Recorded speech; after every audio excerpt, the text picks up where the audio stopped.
Assalamualaikum warahmatullahi wabarakatuh. Di sini kita akan mempraktekkan cara menyusui yang benar. Baik Ibu, di sini saya akan mengedukasi Ibu. Sebelumnya mari kita cuci tangan terlebih dahulu Ibu. Bisa Ibu lihat.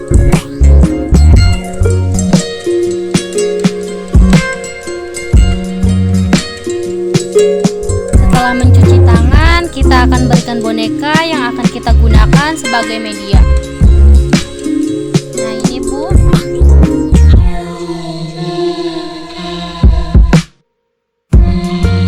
Yang pertama kita tekan putihnya pada areola untuk mengeluarkan asinya. Setelah asinya keluar, kita oleskan ke sekitar puting. Hal ini untuk mendesinfektan dan untuk menjaga agar putingnya tetap lembab ya Bu.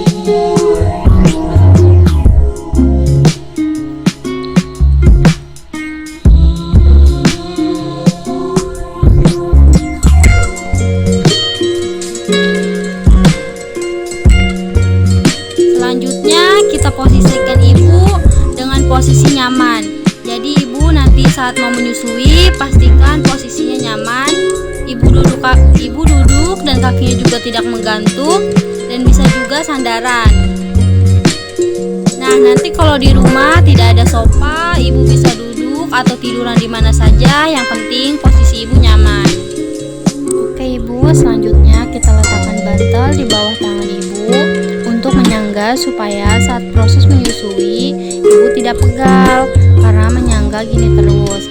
Nah selanjutnya kita posisikan bayinya. Yang pertama kita letakkan bayinya dengan satu tangan, kemudian kepala bayi di belakang siku, kemudian tangan satu pegang bayinya di sini, kemudian tangan yang di dalam diletakkan di belakang ya Bu, dan badan bayi menempel di badan Ibu. Setelah selesai, apakah sudah sesuai atau belum? Yang pertama, telinga sejajar dengan bahunya. Jadi dipastikan telinganya sudah sejajar ya Bu. Kemudian kepala bayi menghadap payudara Ibu dan badan bayi menempel ke badan Ibu.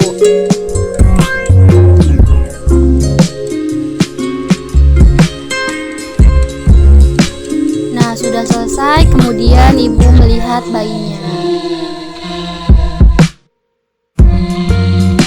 Nah selanjutnya saat menyangga payudara Ibu bisa menggunakan patung ini. Jadi kita sangga payudaranya, menyangganya dengan telunjuk. Jadi telunjuk kita menyangga payudara. Nah kemudian ibu jari berada di atas areola. Nah kemudian setelah disangga, kita rangsang bayinya untuk membuka mulut.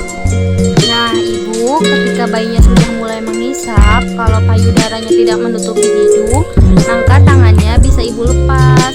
Jadi Ibu bisa rileks. Tapi kalau menutupi hidung, Ibu bisa tetap sangganya payudaranya. Nah selanjutnya ketika bayi sudah mulai menghisap, kita cek Bu, dia menghisapnya sudah benar atau belum. Yang pertama adalah kita lihat Bu, jadi pada saat menyusui mulutnya terbuka lebar. Kemudian kita cek areola bagian atas Ibu lebih banyak yang terlihat dibandingkan areola yang bawah.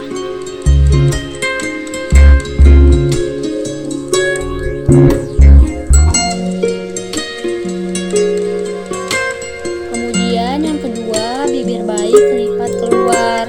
Jadi bibir bayinya kelipat di bawah. Nah selanjutnya dagu bayi menempel ke payudara Ibu.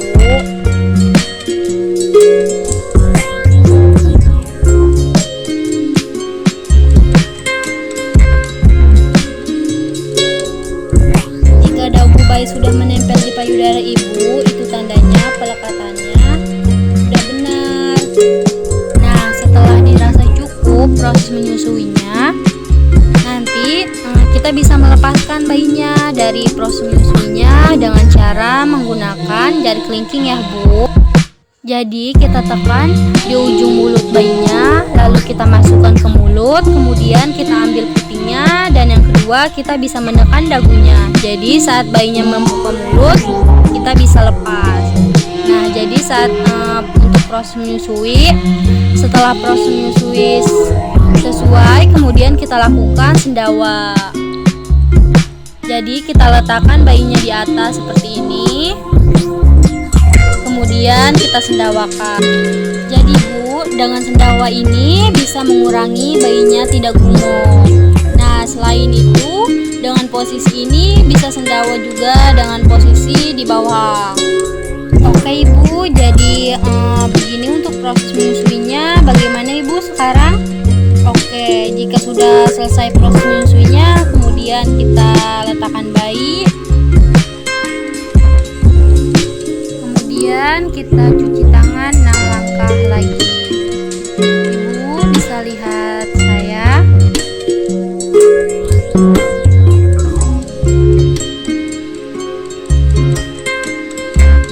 Nah, setelah kita mengajarkan cara menyusui, kita juga memberikan edukasi pada ibu hamil dan ibu nifas. Yang pertama adalah terkait nutrisi. Jadi karena ibu sekarang menyusui, jadi memberikan makanannya dua, yaitu kepada ibu dan kepada bayinya. Maka dia harus meningkatkan konsumsi sayuran dan vitaminnya. Kemudian yang kedua, ibu juga diberikan edukasi tentang pemberian ASI eksklusif, yaitu pemberian ASI saja tanpa tambahan, kecuali obat. Pemberian ASI ini dilakukan selama 6 bulan. Nah, selanjutnya yang ketiga, kita pastikan ibu menyusuinya secara rutin. Kenapa? Karena ASI itu adalah produknya on demand atau sesuai kebutuhan. Kalau ibu semakin sering menyusui, maka produknya juga akan semakin banyak. Kalau ibu menyusuinya berkurang, maka ASINya juga ikut berkurang. Nah, selanjutnya jangan lupa untuk memberikan ASI sampai bayi berusia 2 tahun seperti anjuran Rasulullah.